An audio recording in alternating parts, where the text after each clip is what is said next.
Hello my fellow gurus and welcome to this bi-weekly update about our different strategies and the market. First of all, it has been a couple of very good weeks for our strategies as I'll show you later in the video. But first of all, let's have a look at the overall market, how it has performed and what has happened.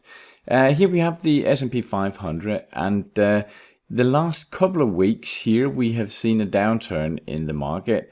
Are we looking back to see from the beginning of March here? You can see that the S&P is just slightly up. It's up about 1.8%. And the Nasdaq here is basically in break even, about 0.2% up. So that is what we're going to relate to when we're looking at our models. As it's told several of the people asking about the technical structure of the market, this is not the best sign yet that the Nasdaq is bouncing here from this area here, and we can hope that we are seeing a bit of a turn in the market. Now, the primary reason for this downturn, the latest downturn in the market, is basically that it is occurring to the market that Fed is serious when they're talking about rate hikes. We can see that the next rate hike or the next rate meeting is in 20 days, and it is expected from the market, the way they are pricing the market, there is almost a 90% certainty that Powell and Fed is going to raise the rate by 0.5%, meaning 2 rate hikes.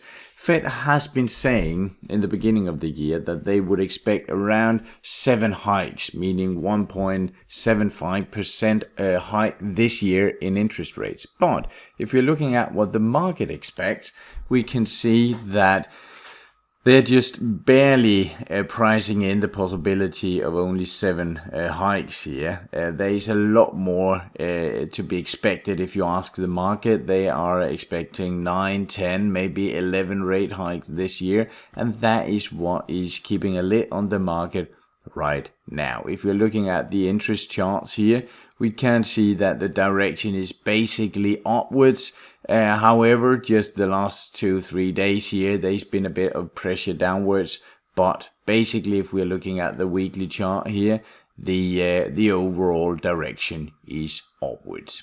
All right, let's have a look at our model to see how they have performed in these difficult markets with ups and downs and news about interest rates. And we must admit, I mentioned in a video, the last video or the one before that I expected the war in Ukraine to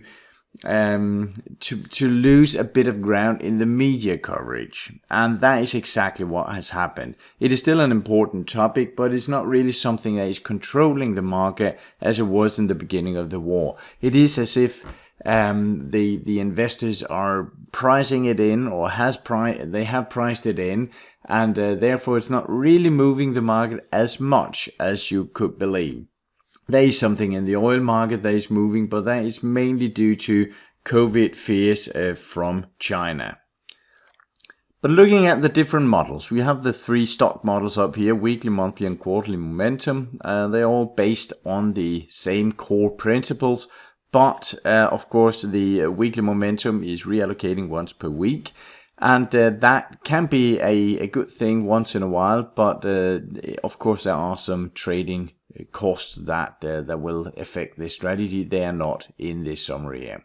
As you can see, the max drawdown from the absolute top here was 31.6%, which is a lot, I admit that.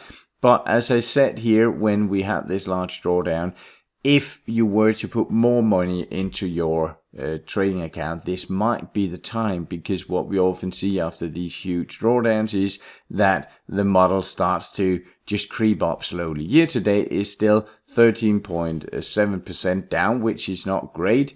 However, what we can see is that it is really January that was the really bad one here, because then February were smaller here. And then we are starting to move upwards, and we are up about 8% over these 2 months, which is actually fairly okay. The annual here, 13.7%, and our benchmark is only 7% down. But I have a feeling that we will catch up to this. That is at least what the model usually do what the model usually does when we've had a big drawdown, then it turns around and it starts to run really fast. All right, let's have a look at the other models here. We can see that we have the monthly model. And what we can see here is that the monthly model is only down 5.4%.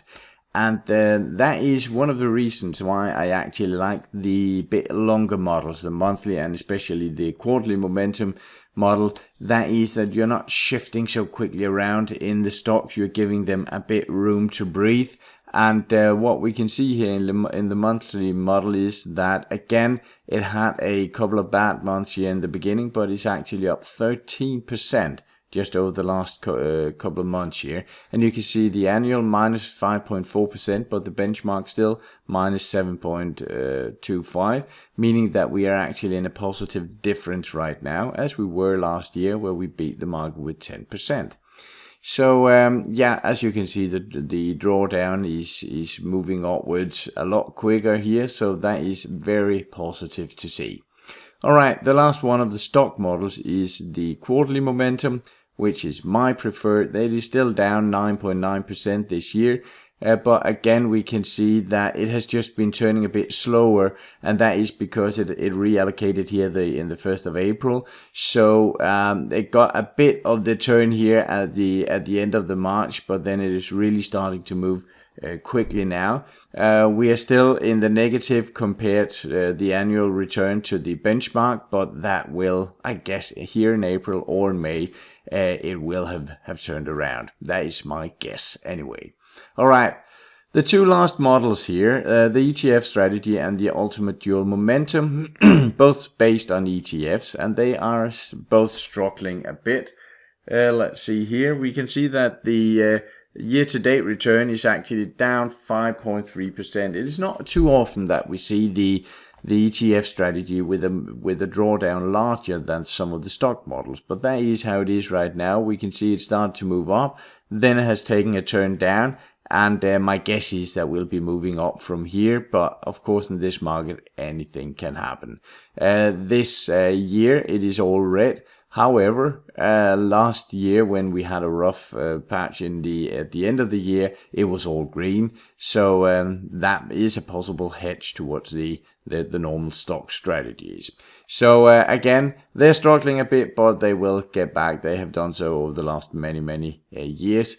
The last one, the ultimate dual momentum strategy here, is down 16.4%. So it's actually a bit worse than our own ETF strategy, than the normal ETF strategy. And you can see also all red numbers, actually all red numbers since we started to track it in December. So let's see where it goes from here. Hopefully it turns around and starts creeping up here over the year. So that is how the different models have performed so far. I am very confident that the stock models will be in the positive in a very short while, unless something really crazy happens in Russia or otherwise. If the market just goes back to a fairly normal state, that is where our models are really accelerating upwards. That's all for today. I'll talk to you again shortly. Bye for now.